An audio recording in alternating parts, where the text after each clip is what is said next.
물세례, 성령세례, 성령의 기름 부음이라는 제목으로 선교사님 말씀 주시겠습니다. 기도하겠습니다. 하나님 감사합니다. 오늘도 하나님 앞에 나와서 예배 드릴 수 있도록 은혜를 베풀어 주심으로 감사드립니다. 세상 모든 족속이 하나님 앞에 나와서 예배 드리는 그날이 속히 올 수 있도록 하나님 도와주시고, 그 일을 위해서 우리가 성령의 기름 부음을 받고 하나님께서 허락하시는 정인의 역할을 잘 감당하는 우리들이 되어지도록 축복하여 주시옵소서. 아멘. 이 시간에도 주께서 주시는 그 말씀을 통하여서 하나님의 마음을 더 깊이 알고 하나님의 뜻을 더 온전히 깨닫고 하나님의 말씀과 뜻대로 이 세상을 살아나가는 승리하는 하나님 백성들이 다 되어질 수 있도록 축복하여 주시옵소서. 아멘. 주의 성령을 의지하며 예수님 이름으로 기도합니다. 아멘. 오늘 본문은 사도행전 1장 4절에서 5절까지인데요. 특히 사도행전 들어가기 전에 너무 중요한 내용이 앞부분에 있기 때문에 지금 계속 1장 1절에서 5절 안에서만 지금 설교하고 있습니다.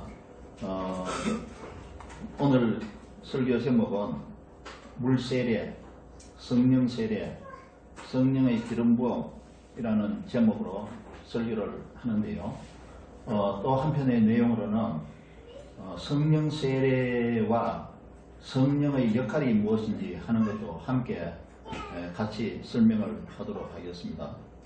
사도행전 1장 1절에서 5절은 사도행전의 선에 해당되는 말씀입니다.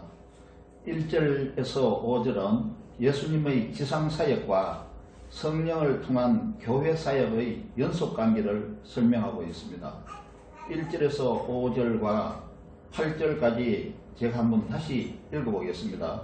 데오빌로여, 내가 먼저 쓴 글에는 물론 예수께서 행하시며 가르치시기를 시작하신부터 그가 택하신 사도들에게 성령으로 명하시고 성천하신 날까지 이를 기록하였노라. 그가 고난받으신 후에 또한 그들에게 확실한 많은 증거로 친히 살아계심을 나타내사 40일 동안 그들에게 보이시며 하나님 나라의 일을 말씀하시니라. 사도와 함께 모이사 그들에게 분부하여 이르시되 예루살렘을 떠나지 말고 내게서 들은 바 아버지께서 약속하신 것을 기다리라. 요한은 물로 세례를 베풀었으나 너희는 몇 날이 못되어 성령으로 세례를 받으리라 하셨느니라. 8절도 있습니다. 오직 성령이 너희에게 임하시면 너희가 권능을 받고 예루살렘과 온 유대와 사마리아와 땅끝까지 이르러 내 증인이 되리라 하시니라. 사도행전의 저자 누가는 1절에서 3절에서 예수님의 지상사역을 기록하고 있고 4절에서 5절까지는 예수님이 성령 세례를 받을 때까지 기다리라고 말씀하셨고, 또 저자는 사복음서를 인용해서 예수님이 성령 세례를 베푼다고 그렇게 기록하고 있습니다.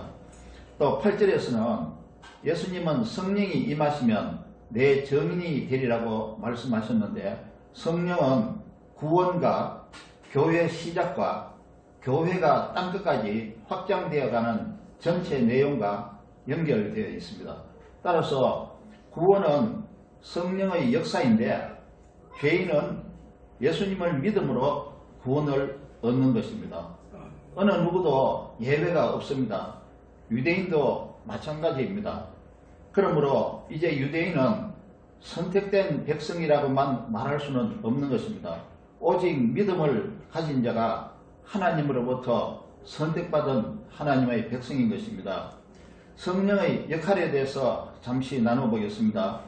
구원을 이루는 사역은 성령의 사역이며 제자들의 순종적인 참여로 이루어짐을 알 수 있습니다.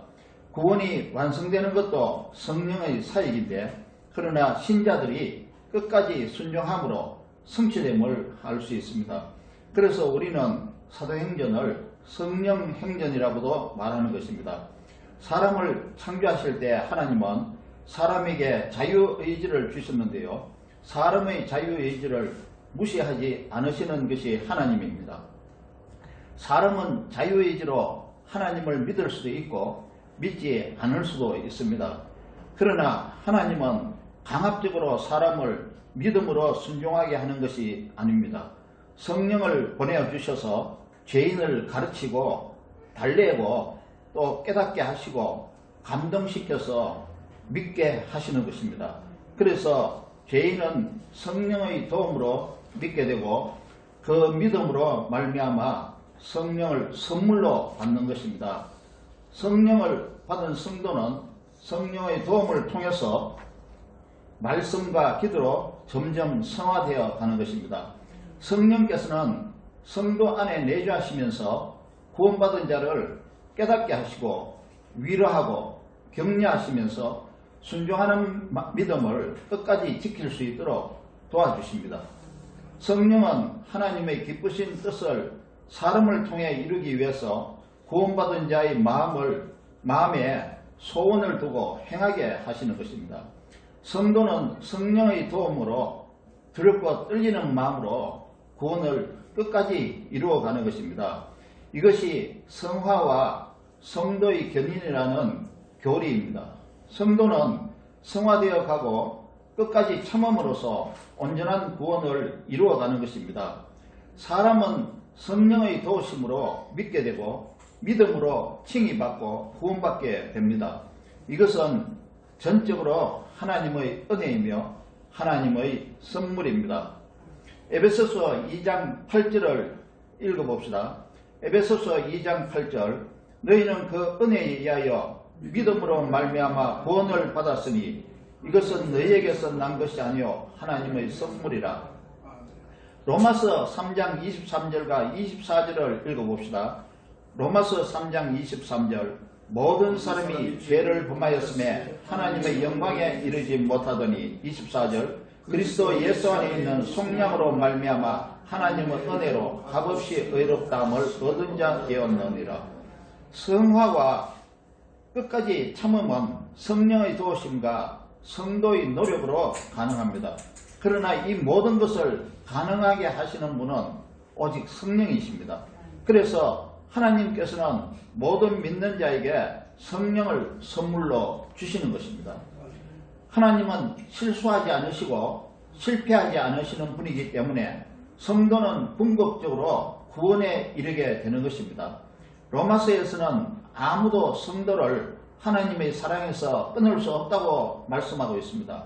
로마서 8장 35절에서 39절을 함께 읽어보겠습니다. 로마서 8장 35절부터 39절까지 읽습니다. 누가 우리를 그리스도의 사랑에서 끊으리요? 환난이나 공파나 박해나 기근이나 적신이나 위험이나 칼이랴. 기록된 바 우리가 종일 주를 위하여 죽임을 당하게 되며 도살당할 양같이 여김을 받았나이다 함과 같으니라. 그러나 이 모든 일에 우리를 사랑하시는 이로 말미암아 우리가 넉넉히 이기느니라. 내가 확신하노니 사망이나 생명이나 천사들이나 권세자들이나 현재일이나 장래일이나 능력이나 높음이나 기쁨이나 다른 어떤 피조물이라도 우리를 우리 주 그리스도 예수 안에 있는 하나님의 사랑에서 끊을 수 없으리라. 따라서 믿음으로 구원받은 성도는 성령의 도우심으로 끝까지 그 구원을 이루게 되는 것입니다. 빌립보서 2장 12절에서 13절에 구원을 끝까지 이루시는 하나님의 역할이 기록되어 있습니다. 빌립보서 2장 12절에서 13절을 함께 읽어봅니다. 그러므로 너희 사랑하는 자들아 너희가 나 있을 때뿐 아니라 더욱 지금 나 없을 때에도 항상 걱정하여 두렵고 떨림으로 너희 구원을 이루라. 너희 안에서 행하시는 이는 하나님이시니 자기의 기쁘신 뜻을 위하여 너희에게 소원을 두고 행하게 하시나니. 여기서 두렵고 떨림으로 복종해야 하는 것은 사람이지만 복종하게 해서 구원을 이루게 하시는 분은 하나님이심을 알 수 있습니다. 구원을 끝까지 이루기 위해서는 성도의 노력이 필요한데 성령께서 성도로 하여금 노력할 수 있게 해주신다는 것입니다. 성령께서 성도들의 마음속에 소원을 두어 인내하게 하시고 행하게 하시는 것입니다. 다시 본문으로 돌아가 봅니다. 본문에서는 예수님이 지상에 계실 때는 예수님이 직접 사역하셨고 성천하신 후에 모든 사역은 성령에 의해 진행되는 사역임을 말씀하고 있습니다. 성령은 영이시기 때문에 성령이 사역하실 때는 사람을 통해 사역하시는 것입니다. 따라서 믿음과 구원과 성화와 구원의 성취도 성령을 통한 하나님의 사역이 있는데 성도들이 성령과 연합하고 협력해야 하는 일임을 가르치고 있는 말씀입니다. 약속하신 성령이 오신 것은 사도행전 2장 1절의 오순절 날에 오셨는데 그 이후부터는 하나님이 이루시는 구원의 모든 과정을 성령께서 하시고 성령께서 하시는 사역은 성령의 도움으로 신자들이 함께 이루어가는 것입니다. 그래서 예수님은 4절에서 아버지께서 약속하신 성령을 기다리라고 말씀하셨습니다. 이것은 예수님이 승천하신 후에 또 다른 보혜사인 성령을 보내주시는 분이 예수님을 가르치고 있습니다. 요한복음 14장 16절에서 17절을 읽어봅니다. 요한복음 14장 16절 17절 내가 아버지께 구하겠으니 그가 또 다른 보혜사를 너희에게 주사 영원토록 너희와 함께 있게 하리니 그는 진리의 영이라 세상은 능히 그를 받지 못하나니 이는 그를 보지도 못하고 알지도 못함이라. 그러나 너희는 그를 아나니 그는 너희와 함께 거하시며 또 너희 속에 계시겠습니다. 그러므로 성령의 인도가 없으면 사람이 죄에서 구원받을 수 없는 것입니다. 이 구원은 성령의 역사로 이루어지고 성령은 예수 그리스도를 믿는 자에게 들어오십니다. 성령은 성도가 끝까지 구원을 얻을 수 있도록 인도하시고 또 책망하기도 하시고 가르치기도 하시는 겁니다. 아무리 박해가 심하고 고통이 크더라도 성령께서는 성도들이 잘 견딜 수 있도록 위로하시고 격려해 주십니다. 성령께서 성도에게 믿음의 역사와 사랑의 수고와 소망의 인내를 이루게 하시는 것입니다. 할렐루야. 아멘. 본문 5절을 함께 읽어봅니다. 5절 요한은 물로 세례를 베풀었으나 너희는 몇 날이 못되어 성령으로 세례를 받으리라 하셨느니라. 세례 요한은 물로 세례를 베풀었으나 예수님은 성령으로 세례를 베푸시는 분입니다. 이 말씀은 사복음서에 다 기록되어 있습니다. 여기저기 다 기록되어 있다는 것은 매우 중요한 내용이기 때문입니다. 사복음서에 기록된 내용을 함께 읽어보겠습니다. 먼저 마태복음 3장 11절을 읽어보겠습니다. 나는 너희로 회개하기 위하여 물로 세례를 베풀거니와 내 뒤에 오시는 이는 나보다 능력이 많으시니 나는 그의 신을 들기도 감당하지 못하겠노라. 그는 성령과 불로 너희에게 세례를 베푸실 것이요. 또 마가복음 1장 8절을 읽어봅니다. 나는 너희에게 물로 세례를 베풀었거니와 그는 너희에게 성령으로 세례를 베푸시리라. 누가복음 3장 16절을 읽어봅니다. 요한이 모든 사람에게 대답하여 이르되 나는 물로 너희에게 세례를 베풀었거니와 나보다 능력이 많으신 이가 오시나니 나는 그의 신발끈을 풀기도 감당하지 못하겠노라. 그는 성령과 불로 너희에게 세례를 베푸실 것이요. 또 요한복음 1장 33절을 보겠습니다. 나도 그를 알지 못하였으나 나를 보내어 물로 세례를 베풀라 하신 그이가 나에게 말씀하시되 성령이 내려서 누구 위에든지 머무는 것을 보거든 그가 곧 성령으로 세례를 베푸시는 이인 줄 알라 하시기에. 예수님은 모든 믿는 자에게 성령으로 세례를 베푸시는 분이십니다.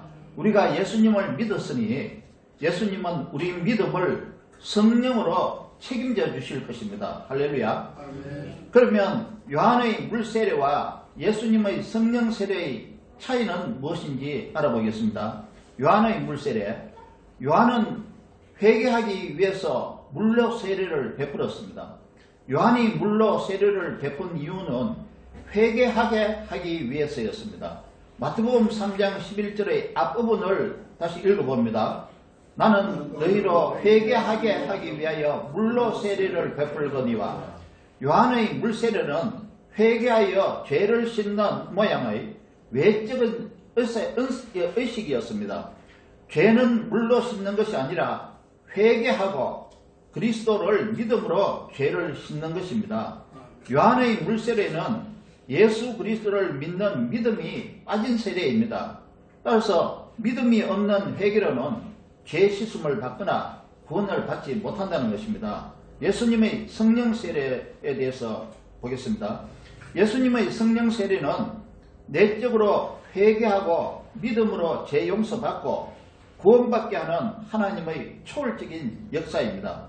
이것은 사람의 힘으로는 할 수 없으며 하나님의 은혜로만 가능한 것입니다. 따라서 모든 사람은 성령 세례를 통해서 믿음으로만 구원받고 거듭나게 되는 것입니다. 요한복음 15장 26절을 읽어봅니다. 내가 아버지께로부터 너에게 보낼 보혜사 곧 아버지께로부터 나오시는 진리의 성령이 오실 때에 그가 나를 증언하실 것이요 너희에게 보낸 진리의 성령이 나를 증언할 것이요. 성령은 예수님이 누구인지를 가르치고 그리스도임을 증언하는 영이십니다. 따라서 성령으로 세례받으면 예수의 증인으로서 사명을 감당할 수 있게 되는 겁니다. 그러므로 예수님은 성천하시기 전에 아버지께서 약속하신 성령을 기다리라고 명령을 하셨습니다. 본문 4절을 읽어봅니다. 사도와 함께 모이사 그들에게 분부하여 이르시되 예루살렘을 떠나지 말고 내게서 들은 바 아버지께서 약속하신 것을 기다리라. 예수님은 제자들에게 성령이 오시면 너희가 내 증인이 될 수 있다고 말씀하셨습니다. 사도행전 1장 8절을 읽어봅니다. 오직 성령이 너희에게 임하시면 너희가 권능을 받고 예루살렘과 온 유대와 사마리아와 땅가까지 이르러 내 증인이 되리라 하시니라.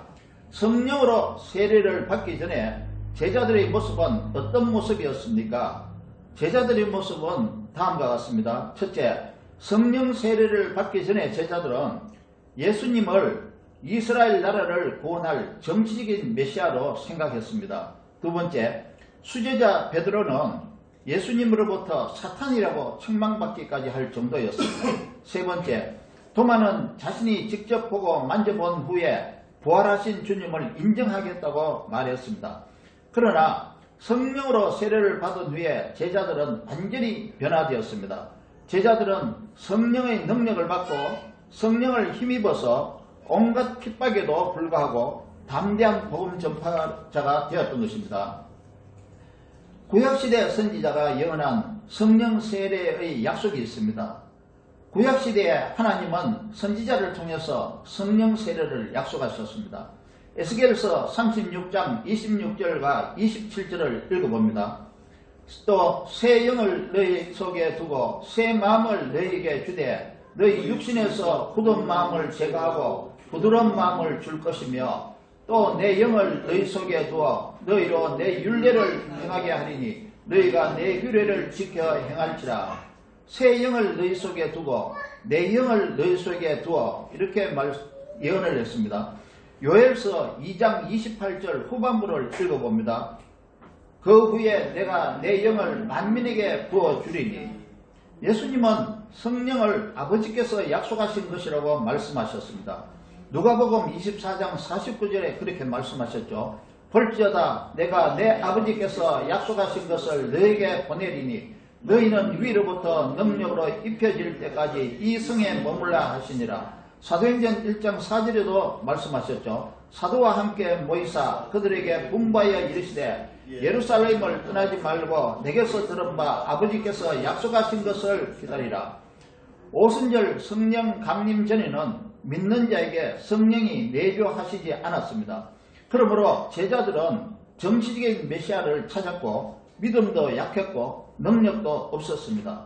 요한복음 7장 38절에서 39절을 인용해 봅니다. 요한복음 7장 38절 39절을 읽어봅니다.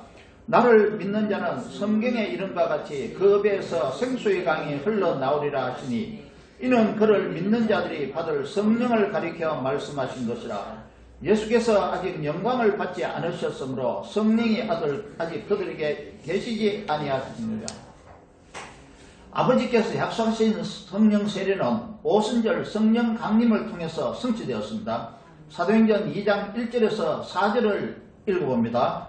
오순절 날이 이미 이름에 그들이 다 같이 한 곳에 모였더니 호련히 하늘로부터 극하고 강한 바람 같은 소리가 있어 그들이 앉은 온 집에 가득하며 마치 불의 혀처럼 갈라지는 것들이 그들에게 보여 각 사람 위에 하나씩 임하여 있더니 그들이 다 성령의 충만함을 받고 성령이 말하게 하심을 따라서 다른 언어들로 말하기를 시작하니라. 오순절 성령 강림 사건 후에는 회개하고 믿는 자에게는 누구든지 성령을 선물로 받습니다. 사도행전 2장 38절을 함께 읽어봅니다. 베드로가 이르되 너희가 회개하여 각각 예수 그리스도의 이름으로 세례를 받고 죄사함을 받으라. 그리하면 성령을 선물로 받으리니. 복음서에서는 성령 세례를 불세례라고도 표현하고 있습니다. 물은 죄를 씻는 외적인 표현이지만 불은 죄를 태워 없애는 내적인 표현입니다.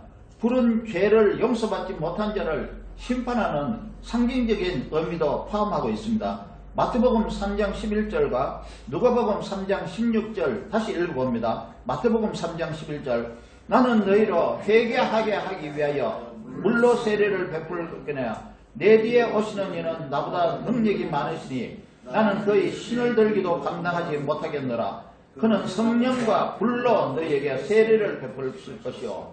누가복음 3장 16절도 읽어봅니다. 요한이 모든 사람에게 대답하여 이르되 나는 물로 너희에게 세례를 베풀거니와 나보다 능력이 많으신 이가 오시나니 나는 그의 신발끈을 풀기도 감당하지 못하겠노라. 그는 성령과 불로 너희에게 세례를 베풀 것이요. 성령 세례는 죄를 회개하면서 예수 그리스도를 믿고 신하는 순간에 이루어집니다. 따라서 회개하고 믿는 순간에 성령을 받는다는 것입니다. 예수 그리스도를 믿는다는 것은 지금까지의 삶을 회개하고 돌이키는 것을 의미합니다. 그러나 과거의 잘못된 삶의 모습에서 떠나지 않는 그러한 믿음은 참된 믿음이 아닙니다. 이런 신앙으로는 성령을 받지 못하면 거듭날 수도 없습니다. 성령을 받은 거듭난 신앙인지 아닌지는 자신이 가장 잘 알 것입니다. 이런 신앙의 경우 지금은 성령을 받지는 못한 믿음이지만 신앙생활을 하다 보면 회개하게 되고 성령을 받아 거듭난 사람이 될 수도 있는 것입니다. 그러나 과거와 같은 삶을 사는 사람, 그는 교회에 나온다고 하더라도 성령을 못 받을 수도 있습니다. 우리는 이런 사람을 가라지 신앙이라고 말합니다. 교회 안에서 알곡과 가라지가 있습니다. 가라지는 구원을 받지 못합니다. 교회의 세례의식과 성령 세례에 대해서 잠깐 나누겠습니다. 교회에서 하는 세례식이 있습니다. 교회의 세례식은 신앙 고백의 과정을 거친 후에 세례받기 때문에 아직도 성령을 받지 못한 사람에게는 성령을 받는데 매우 큰 도움이 되는 의식입니다. 성령은 믿음으로 받는 것입니다. 만약 자신의 믿음이 가짜라면 성령을 받지 못하겠지요. 이런 사람의 경우에 세례식을 통해서 성령을 받는 경우도 있습니다. 그러므로 누구든지 세례식에 참석하여 자기 신앙을 고백하고 성부와 성자와 성령의 이름으로 세례받는 것은 매우 중요합니다. 세례식은 복음을 먼저 학습하고 예수 그리스도를 믿는 믿음을 온 교인들 앞에서 자기가 선포함으로써 교회의 한 일원으로서 신앙생활을 올바르게 하겠다고 선언하는 의식입니다. 이때 신앙 고백을 하기 때문에 세례를 받을 때 성령을 받는 경우가 많을 것입니다. 성령 세례는 일생에 한 번 받는 것이며 교회의 세례식도 일생에 한 번 받는 예식입니다. 아볼로의 가르침을 받고 물세례를 받은 제자들은 성령을 받지 못했으나 그들은 사도 바울을 통해서 주 예수의 이름으로 세례를 받았을 때 성령을 받았습니다. 사도행전 19장 1절에서 7절을 함께 읽어봅니다. 아볼로가 고린도에 있을 때 바울이 윗지방으로 다녀 에베소에 와서 어떤 제자들을 만나 이르되 너희가 믿을 때에 성령을 받았느냐 이르되 아니라 우리는 성령이 계심도 듣지 못하였노라. 바울이 이르되 그러면 너희가 무슨 세례를 받았냐 대답하되 요한의 세례니라. 바울이 이르되 요한이 회개의 세례를 베풀며 백성에게 말하되 내 뒤에 오시는 이를 믿으라 하였으니 이는 곧 예수라 하거늘 그들이 듣고 주 예수의 이름으로 세례를 받으니 바울이 그들에게 안수하며 성령이 그들에게 임하심으로 예언도 하니 모두 12사람쯤 되니라. 이때 바울이 안수했기 때문에 세례를 받은 것이 아니라 바울이 주 예수 그리스도의 이름으로 안수를 하고 세례를 베풀었기 때문에 물세례를 받으면서 성령을 받지 못한 사람들이 예수의 이름으로 세례를 했을 때 성령을 받았다는 내용입니다. 성령 세례를 받은 사람의 특징을 살펴보겠습니다. 믿음으로 성령을 받는데 성령으로 세례받으면 성령은 성도들 마음속에 내주하십니다. 내주하시는 성령은 영원하신 보혜사로서 성도들 안에 영원히 거하십니다. 영원하신 보혜사로서 성도들 안에 영원히 거하십니다. 요한복음 14장 16절을 읽어봅니다. 내가 아버지께 구하겠으니 그가 또 다른 보혜사를 너희에게 주사 영원토록 너희와 함께 있게 하리니 믿음으로 성령 받아서 거듭난 사람은 믿음을 버리거나 성령을 해방하지 않습니다. 그러므로 내주하시는 성령은 구원의 보증으로서 믿는 자를 떠나지 않는 것입니다. 성령께서 우리 안에 내주하신다는 것은 성령으로 인침을 받았다는 뜻입니다. 성령으로 받은 인침은 다시는 없어지거나 지워지지 않는 것입니다. 고린도후서 1장 22절과 에베소서 1장 13절을 읽어봅니다. 고린도후서 1장 22절 그가 또한 우리에게 인치시고 보증으로 우리 마음에 성령을 주셨느니라. 에베소서 1장 13절 그 안에서 너희도 진리의 말씀 곧 너희 구원의 복음을 듣고 그 안에서 또한 믿어 약속의 성령으로 인치심을 받았으니 보증으로 인쳐주셨고 약속의 성령으로 인치심을 받았다고 했습니다. 하나님께서 성령을 보증으로 인을 치셨기 때문에 내주하신 성령은 다시 소멸되거나 우리를 떠나지 않습니다. 성도가 배교하기 전에 훈계와 징계와 환난으로 하나님께서 다스리기까지 하십니다. 이것은 성도의 구원을 위한 사랑의 회초리라고 말할 수 있습니다. 대표적인 예로 저는 유대인을 한번 생각해 봤습니다. 유대인은 성령을 받지 못했습니다.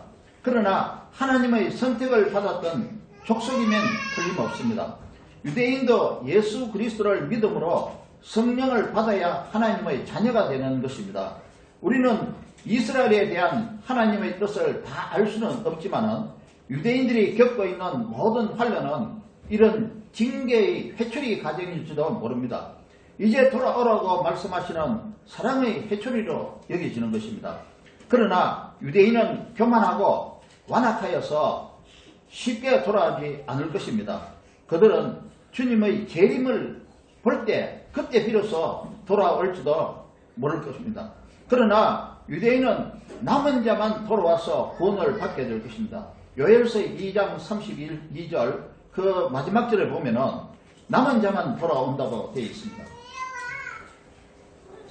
성령을 받은 성도는 모든 중성한 성도, 거듭난 성도입니다. 그러므로 성령을 받은 사람은 성령의 도우심으로 하나님 나라에 들어갈 수 있습니다. 이것은 하나님께서 성령으로 인을 치셔서 보증하셨기 때문이며 신실하신 하나님의 보증은 변하지 않기 때문입니다. 요한복음 3장 3절과 5절을 읽어봅니다.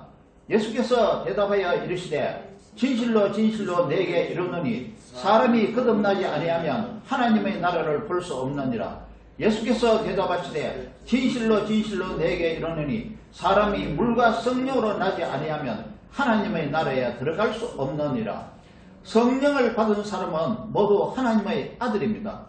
하나님을 아빠 아버지라고 부르는 사람은 모두 성령을 받은 사람들입니다.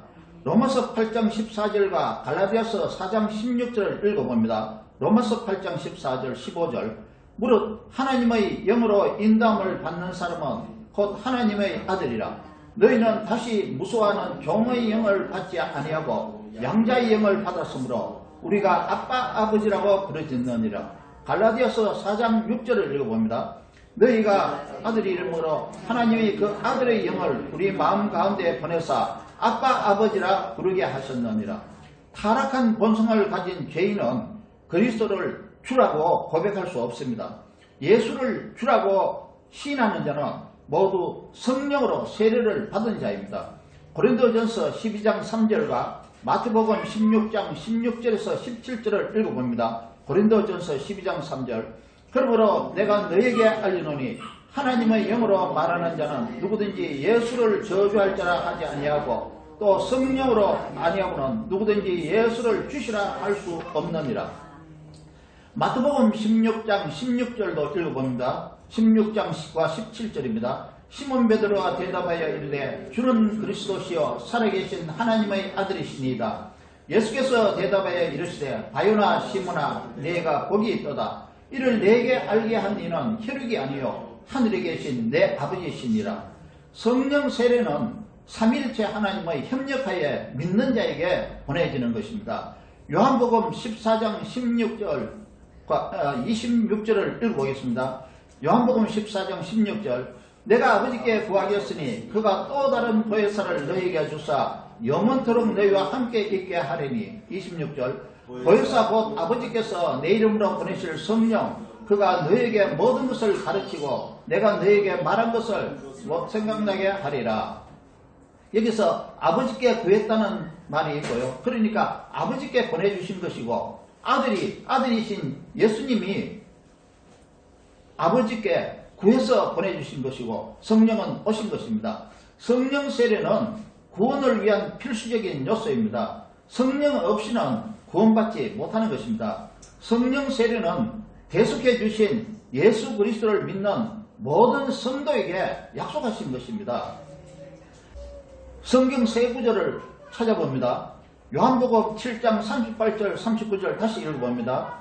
나를 믿는 자는 성경에 이른 것 같이 그 배에서 생수의 강이 흘러나오리라 하시니 이는 그를 믿는 자들이 받을 성령을 가리켜 말씀하신 것이라.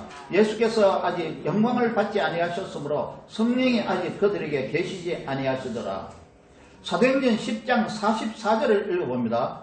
베드로가 이 말을 할 때에 성령이 말씀 듣는 모든 사람에게 내려오시니. 사도행전 2장 38절을 읽어봅니다. 베드로가 이르되 너희가 회개하여 각각 예수 그리스도의 이름으로 세례를 받고 죄사함을 받으라. 그리하면 성령을 선물로 받으리니. 성령 세례는 여러 번 받는 것이 아니라 믿음으로 일생에 단 한 번 받는 사건입니다. 갈라디아서 3장 2절을 읽어봅니다. 너희가 성령을 받은 것이 율법으로 행위로냐 혹은 듣고 믿음으로냐. 성령은 우리의 믿음을 지키게 하고 구원을 지키시는 분이며 성령 세례는 온전한 신앙생활을 위해 필요하고도 충분한 조건이라 할 수 있습니다. 그러므로 우리의 온전한 신앙을 위해서 하나님께서는 우리가 믿을 때 성령을 주신 것입니다. 이뻐서 주신 것이 아니고 믿을 때 그 믿음을 끝까지 지키고 구원을 끝까지 이루게 하기 위해서 성령을 주셨다는 것입니다. 성령의 충만함과 성령의 기름부음이라는 내용에 대해서 잠시 나눠보겠습니다.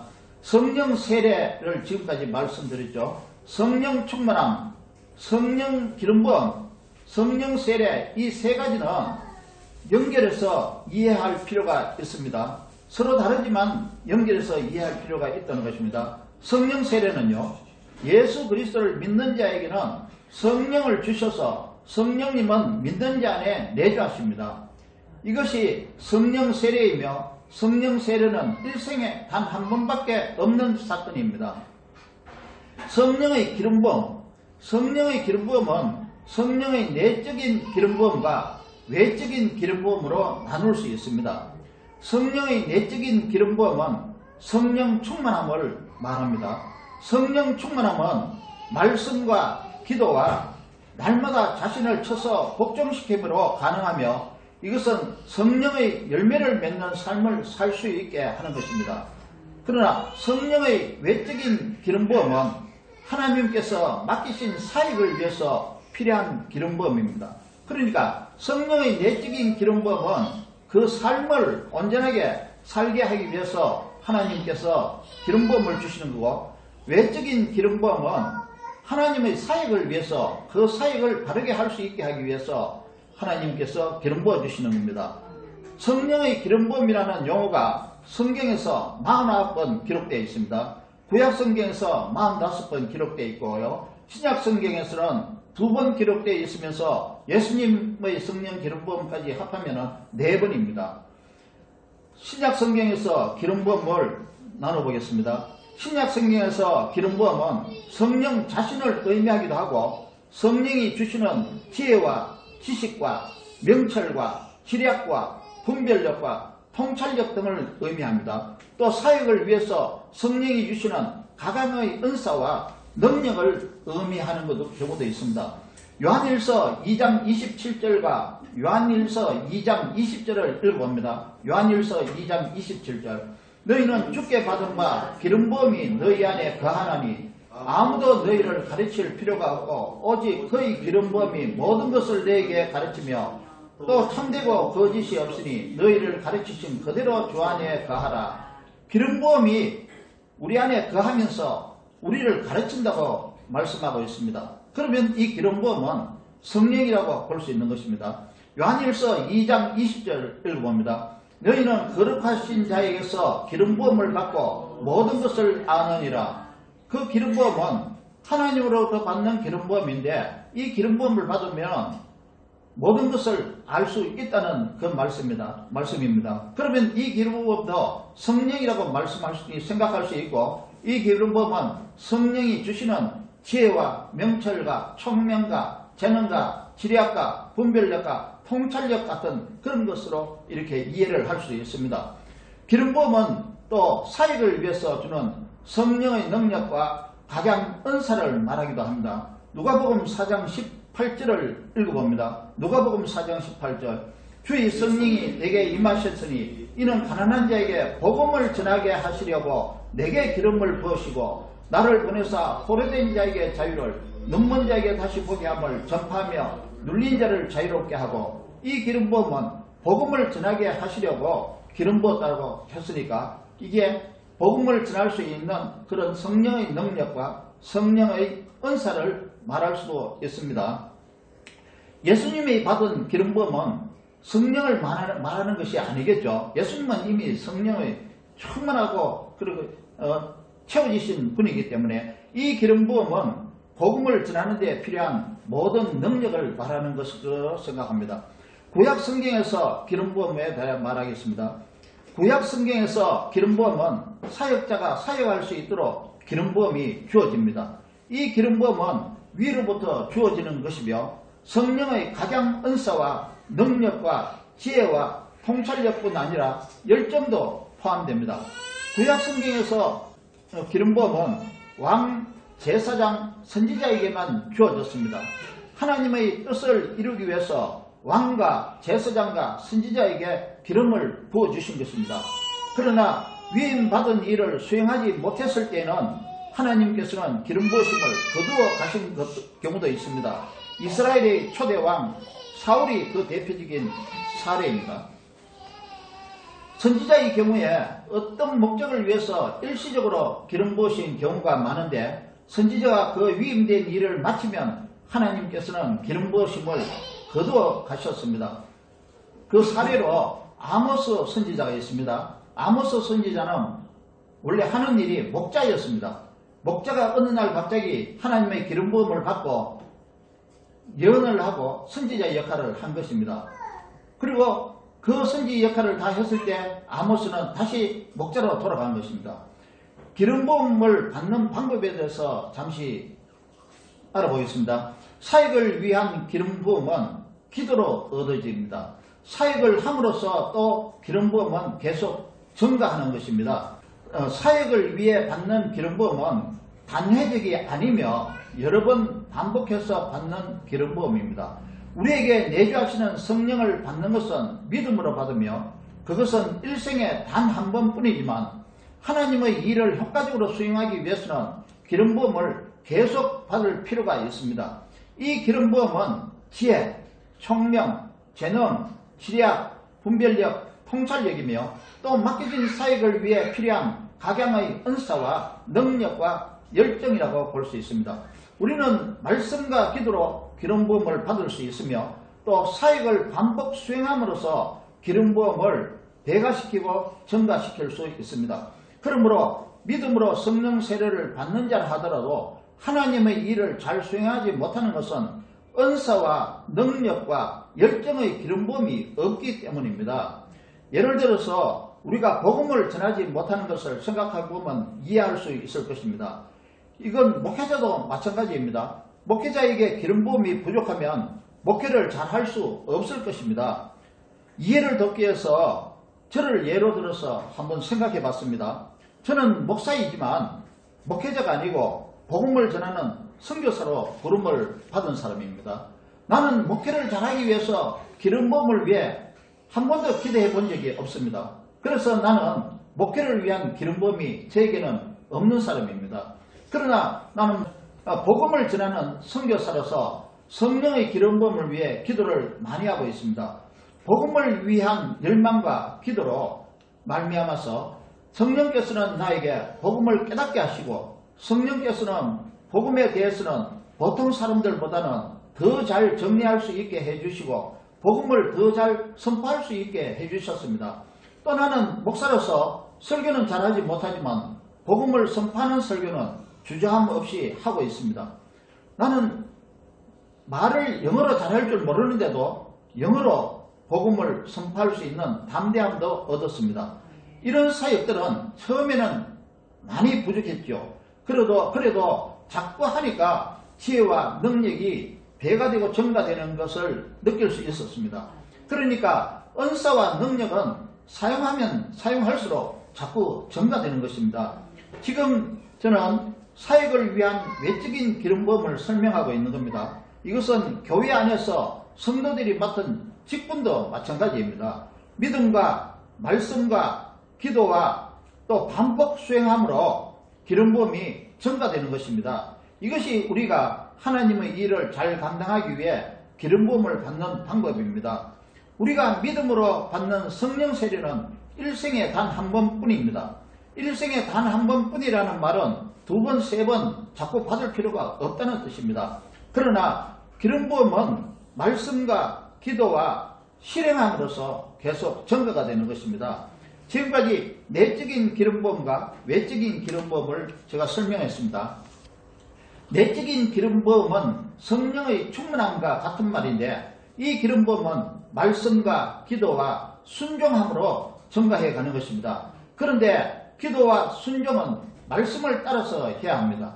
내 마음대로 열정만 가지고 하면 안 된다는 것입니다. 모든 기름 부음은 하나님의 뜻을 이루기 위한 것이며 하나님의 뜻은 하나님의 말씀에 있기 때문입니다.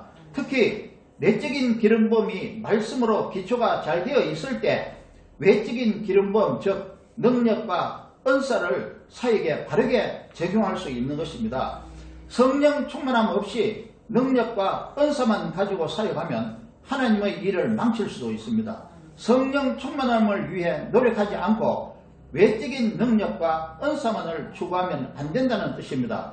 예를 들어서 잠깐 얘기해 보겠습니다. 제가 베니힌 목사님의 그 말씀을 듣고 이게 들은 이야기인데요.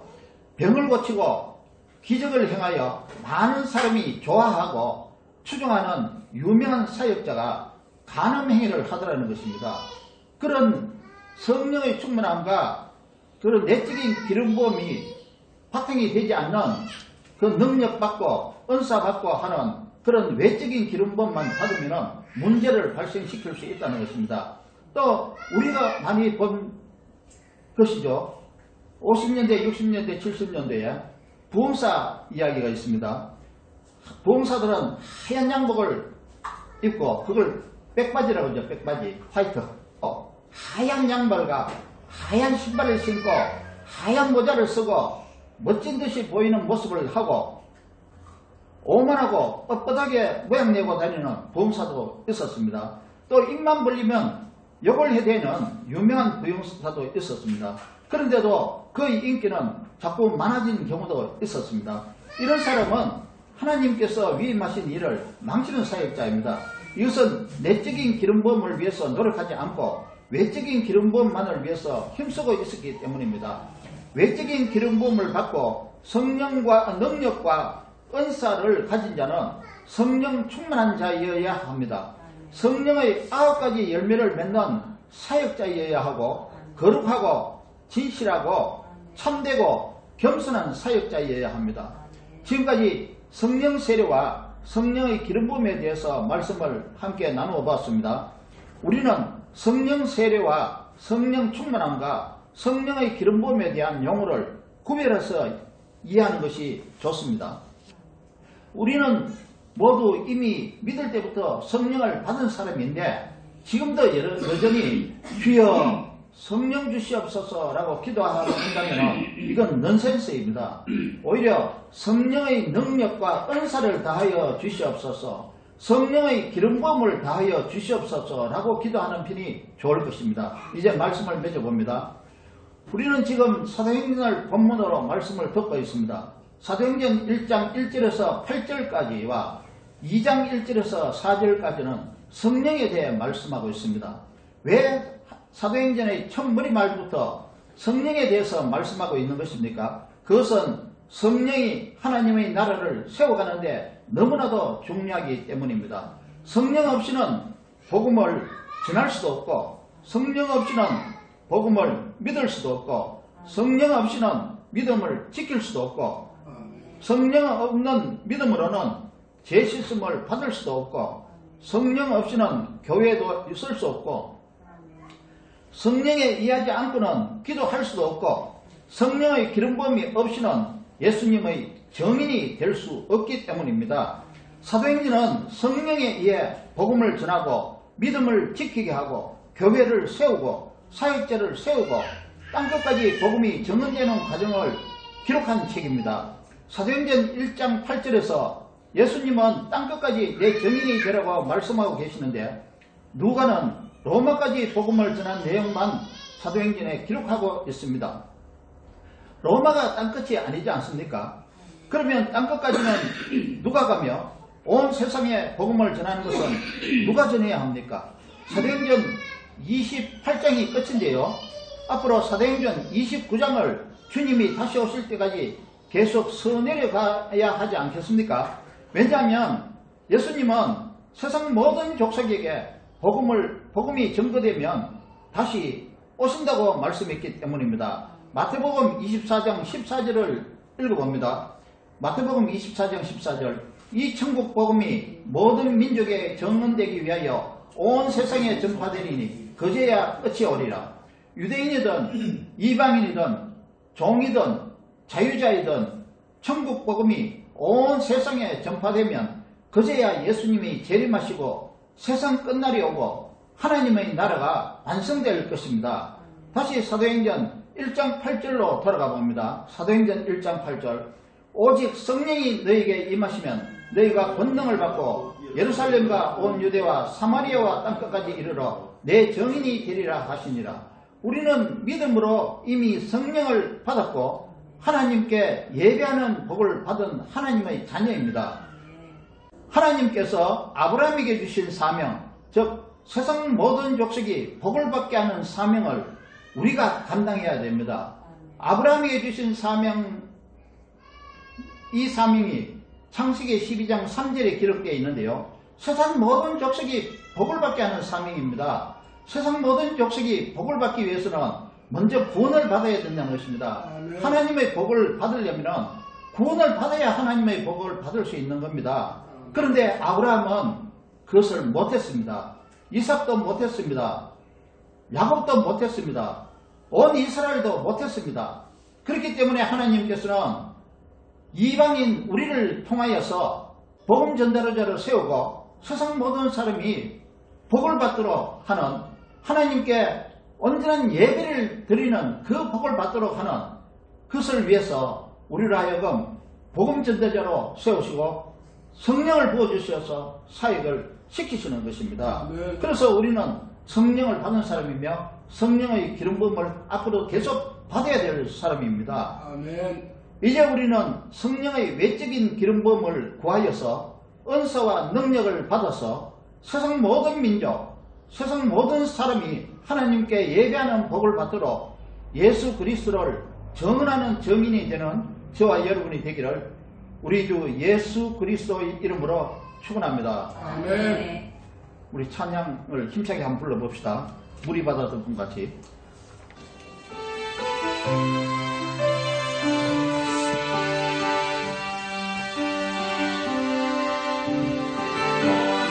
인적인 구원을 얻기까지 잊지 않으시는 하나님, 심장 가지고 주님 일어나 나를 위해 하소서. 모든 육체가 주의 영광 보도록 우릴 부르시는 하나님, 주의 성과 발되어 세상을 치유하며 섬기게 하소서.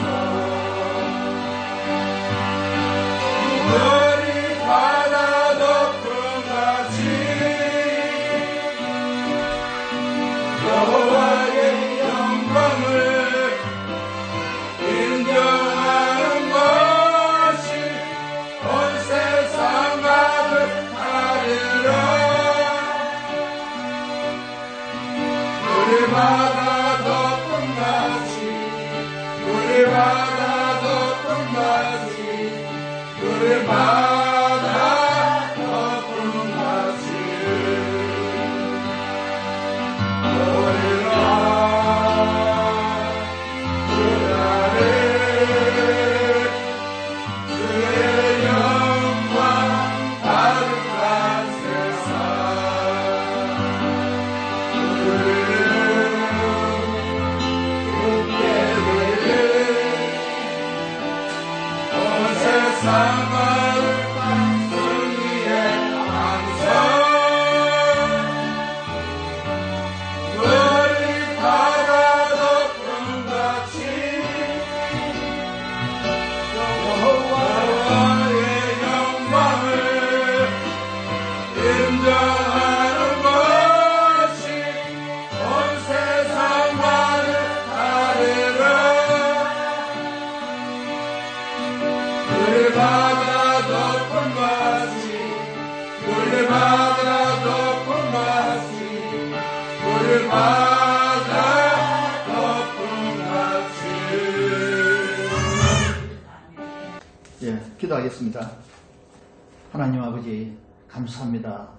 하나님 우리는 이전에는 이방인이었으나 그래도 하나님은 이방인에 대한 사랑이 있었으며 이방인이 구원받기도 하나님 원하셨던 사람들입니다. 아버지 하나님 오늘날 우리가 하나님을 믿을 수 없는데도 불구하고 성령의 도우심으로 하나님을 예수 그리스도를 통하여 믿게 되었고 구원의 은혜를 입었습니다. 그래서 온 세상 사람들이 하나님을 예배하는 복을 누리게 하기 위하여 우리가 예수 그리스도를 증언하는 정인의 그 역할과 사명을 잘 감당할 수 있도록 우리에게 날마다 성령의 기름 부음을 충만케 하여 주시옵소서. 아멘. 예수님 이름으로 기도합니다. 아멘. 643절 찬송하시고 선교사님 축도하시고 마치겠습니다.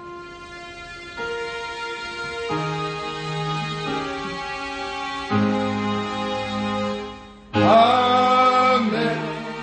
아멘.